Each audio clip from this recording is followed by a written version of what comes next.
So we're about halfway through the year, and I think we've reached this kind of halftime marking period when it comes to movies for 2026. And this year, it's still one of the greatest of all time for filmmaking. But now that we've gotten past The Odyssey and Spider-Man Brand New Day is releasing to us very soon, so I won't include that one here. There's still a lot of other movies that I'm very excited for now that we're at the halfway point.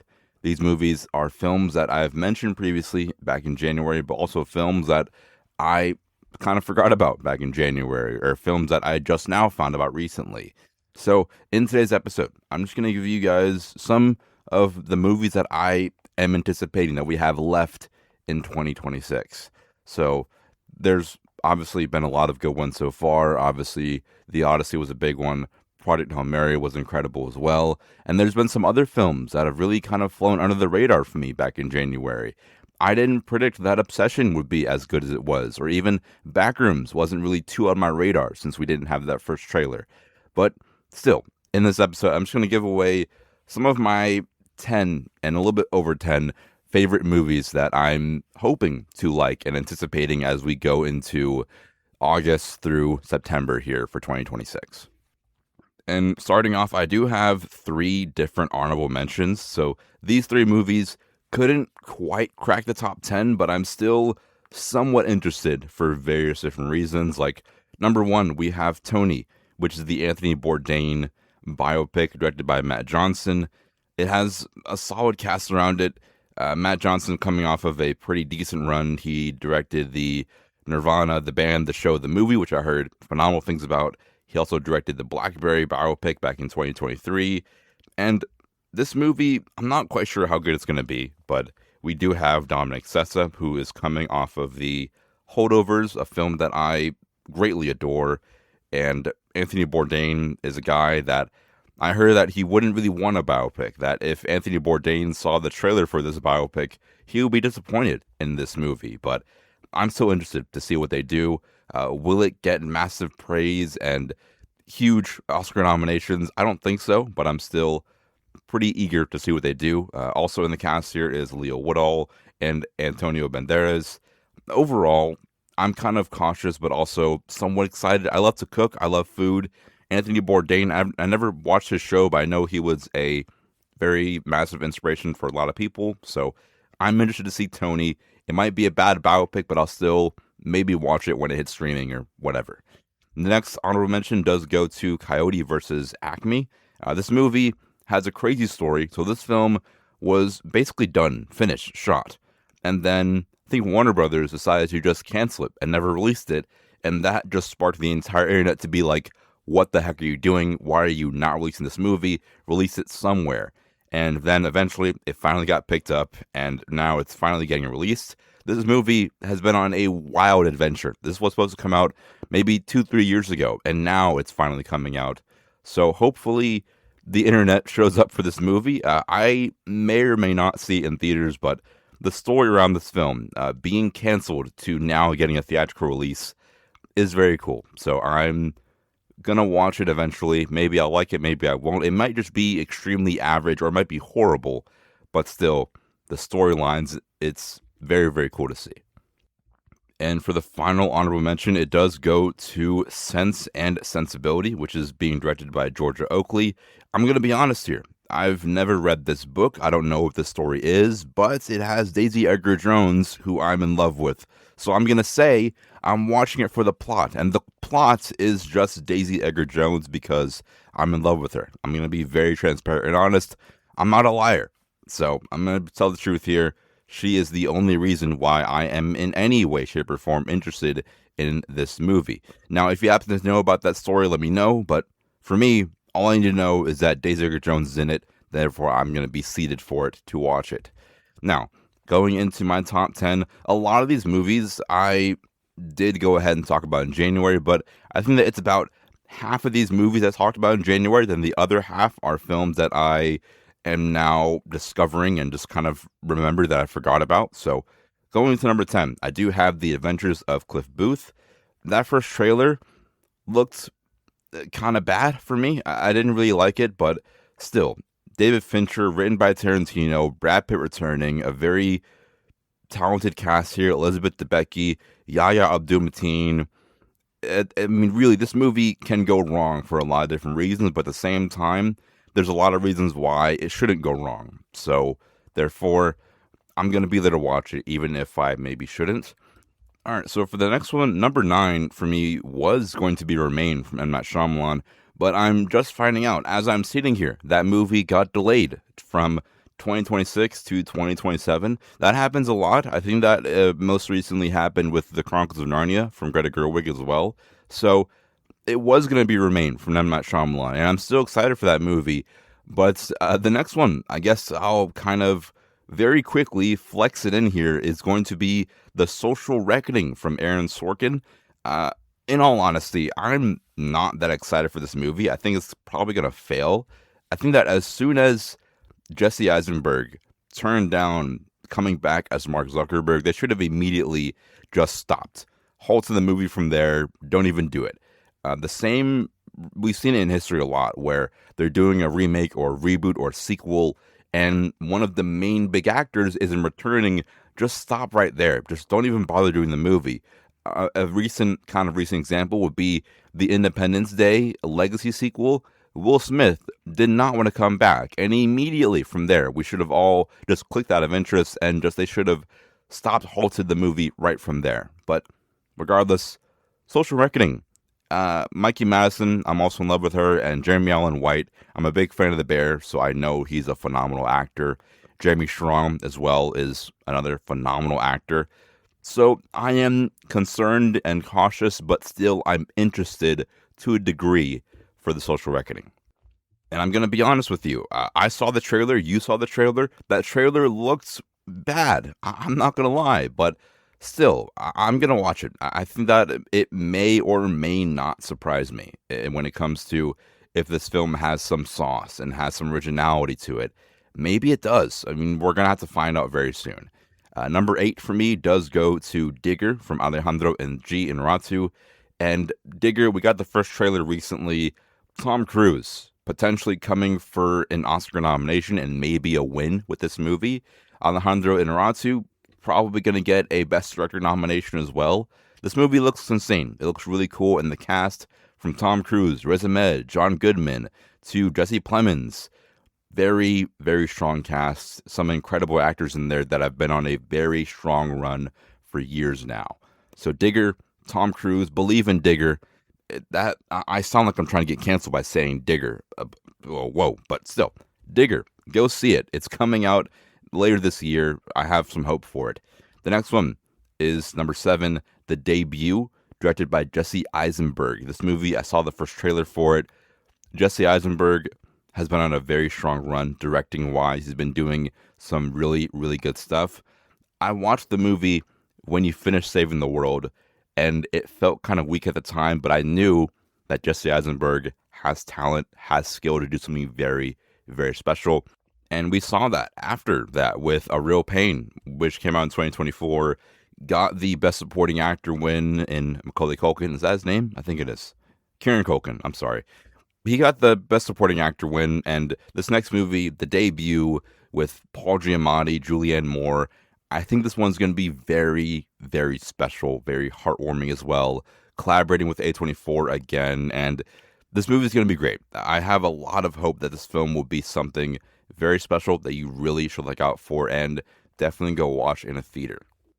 My next very, kind of cool movie that I'm really excited for is number 6, Primetime, which is starring the incredible Robert Pattinson, who seems to be everywhere. I'm seeing Robert Pattinson more than I'm seeing my own family. But it's super cool. Robert Pattinson playing Chris Hansen in the movie. This movie is going to be so weird and wacky. The cinematography looks super duper cool. Robert Pattinson really can't do any wrong. And this movie, I think, is going to be very, very special. It's going to be a really, really cool one. But Robert Pattinson, Phoebe Bridgers, I'm finding this out right now that she's apparently in the movie. Insane. So yes, Primetime, Robert Pattinson, that's all you gotta know. So I'm really excited for that one. I'm going to be maybe first in line to see that one Will he get any kind of Oscar hype for it? I don't think so, but it's going to be a very fun and cool movie, no doubt about it. Now, my number five, even though I'm not the biggest fan of the video game series, my number five, most anticipated, is going to be Resident Evil, directed by Zach Kreger. This movie looks super cool and just wacky and fun, and it, I think, will spark a new kind of Resident Evil franchise. That seems to be, I think, the goal with this first movie. This first movie, it's just going to be following a random guy with Austin Abrams, who's an incredible actor. He's going to be playing a random guy that's just kind of day one experiencing this Resident Evil zombie outbreak. And clearly, this movie, it's only going to be like an hour and a half, an hour and 40. So clearly, I think that this first movie is just almost like the gateway drug. That's kind of a weird analogy, but this first film just setting the foundation, getting us reeled in here to this world, and eventually we might get maybe 2, 3, 4, maybe 5 different Resident Evil films from different directors, or maybe all from Zach Kreger, and they're all going to be, I think, very distinct and just super cool. So this Resident Evil movie, it's going to be a new era, a new age when it comes for horror, and Zach Kreger is maybe the best director to really take on this task. And my next film is a film that we haven't gotten the trailer for yet, but the trailer, as of right now, as of this recording, hasn't been released, but it's going to be released here pretty soon. So for my next movie here, it's at the number 4. It drops a spot. It dropped one spot, but still, my number 4, most anticipated, is Avengers Doomsday, which is directed by Joe and Anthony Russo, starring Robert Downey Jr., Chris Evans, Chris Hemsworth. A lot of people are in this movie. And I am not excited for it, but I'm still going to watch it because I'm a nerd and a fan. When the trailer drops, in maybe this week it might drop, actually. I'm recording this on the 19th of July, so I think the trailer's dropping this Wednesday or something like that, whatever. It's dropping at Comic-Con, most likely. When the trailer drops, I'm going to do a big rant on this movie, but just how this movie isn't going to be good, most likely. It's not going to be what we think it's going to be. It's just going to be a big slop fest in my theory, but I'm going to save that rant for another day. But still, it's Avengers, it's Marvel. I was born in 2004. I've been watching Marvel forever now, and I will be there day 1 or day 2 or 3 for the movie. So Avengers Doomsday, out of the way. It's number 4. I'm going to be ranting on that movie. It's going to be maybe like a 20-30 minute rant for that movie and just how dumb that this movie is probably going to be, but I'm still going to be there to see it. I'm still a nerd. I'm still a Marvel fanboy. It's going to be a dumpster fire, but I'm going to be there day 1 to support this dumpster fire in IMAX. No, not in IMAX. It's not going to be in IMAX when it comes out. I'm going to be seeing it probably in standard or Dolby. We're going to have to find out. Number 3, though, for this year, Godzilla Minus Zero. In January, completely forgot about this movie, but still, Godzilla Minus Zero coming out very soon, and Godzilla Minus One, I've already spoken out about how much I love that Godzilla Minus One movie. This film, Godzilla Minus Zero, will be the conclusion. There is no third movie. It's all here. This is the final movie in this duology of Godzilla films, and I think that's good. You know, I would rather a movie and a show know when to end. Don't drag on for 15 seasons. Don't drag on for 6 or 7 movies. Just know when to end. So I would rather this Godzilla movie finish here. Finish at 2 strong movies. Don't drag on for 8 different unnecessary Godzilla films. Make this 1 and 2 movie the strongest it can be. Godzilla Minus Zero, I want it to have equally as much character and heart and action that Godzilla Minus One had, and I think that's going to be happening here. I'm very excited for it. There's a trailer for the movie. I haven't watched it yet. I'm going to try and go into this movie as blind as I can. I know that we're going to be apparently seeing Godzilla in New York, so that will be cool, but we're going to have to find out here very, very soon. But I just can't wait for this film. And now, for my number 2 on the year, it does go to Werewolf, another film that I completely forgot about, I think, back in January. But yeah, Robert Eggers, he's coming back. And Robert Eggers coming off of Nosferatu, that was an incredible movie. The trailer looks insane. I'm expecting a lot of weird and wacky stuff for this movie. and forgotten how to say his name. Aaron Taylor Johnson and Lily Rose Depp and Willem Dafoe and Ralph Ineson are all going to be equally insane. I mean, truly, these are incredible actors following an incredible director. I remember hearing, and I was watching a teeny bit of an interview about just his dedication to this movie, seeing the amount of work they're putting into this movie, and how much time and effort and love and passion are being put into a werewolf movie. It's going to be good. It's going to be very, very cool to see.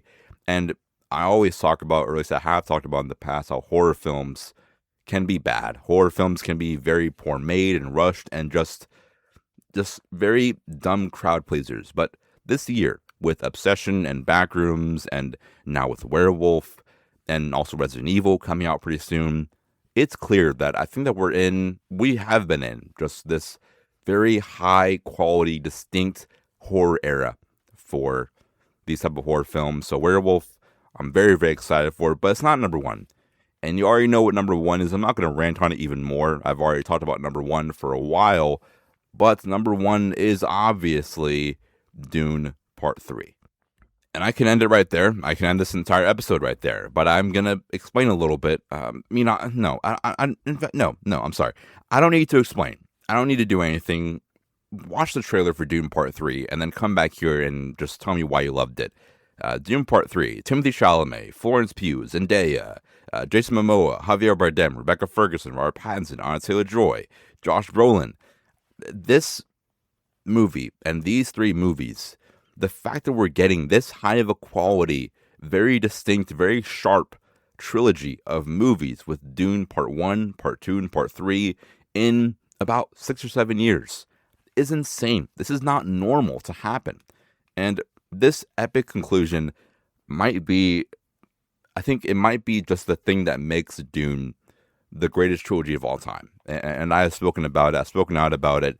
This movie might be better than all of Star Wars, all of Lord of the Rings. It might be that kind of incredible franchise cap-off conclusion that we've seen in recent memory. I mean, there's obviously been some really good ones in the past, but I think that Dune Part 3 will be that kind of movie. It will be the big thing. And I just watched The Odyssey a couple days ago. The Odyssey was great, and The Odyssey was fantastic, but truly, I think the best movie of the year won't be directed by Christopher Nolan. The best film of the year will probably be directed by Denis Villeneuve, and it's going to be Dune Part 3. That's where my heart stands right now. I'm following my heart, trusting my heart. Dune Part 3, it's going to be incredible. And as we go on through the year, I know there's going to be a lot of these movies that are very random, that come out of nowhere. I mean, that happened last year. It happened the year before that. It happens every year where we have our predictions and then we have some random movie from Tokyo or freaking Iceland that comes out of nowhere that gets like a freaking crazy amount of reviews and it's really, really good. That's probably going to happen again. But still, Dune Part 3, I think it's going to be that movie. I think it's going to be on that level for a long time, that kind of pedestal of Return of the King, of Empire Strikes Back, and even Return of the Jedi, or even Infinity War, or Endgame. Dune Part 3 is going to be that kind of massive cinematic event of our lifetime. So, I mean, that's it. I've ranted about Dune Part 3 and Part 1 and Part 2 for a while now, so there's not really much need for me to keep doing that. So, still, that's my ranking for now. So we're going to go through it one more time here, just because I like doing that. At my number 10 spot, it does go to The Adventures with Cliff Booth, or of Cliff Booth. It might not be good, but I'm still going to be there for it. Number 9, Social Reckoning. Number 8 is Digger. Number 7, The Debut from Jesse Eisenberg. Number 6 is Primetime, starring Robert Pattinson. Number 5 is Resident Evil. Number 4, Avengers Doomsday. Number 3, Godzilla Minus Zero. Number 2, The Werewolf. And also number 1 is Dune Part 3. Now, before we go, I do want to do one more thing here. One more small little segment.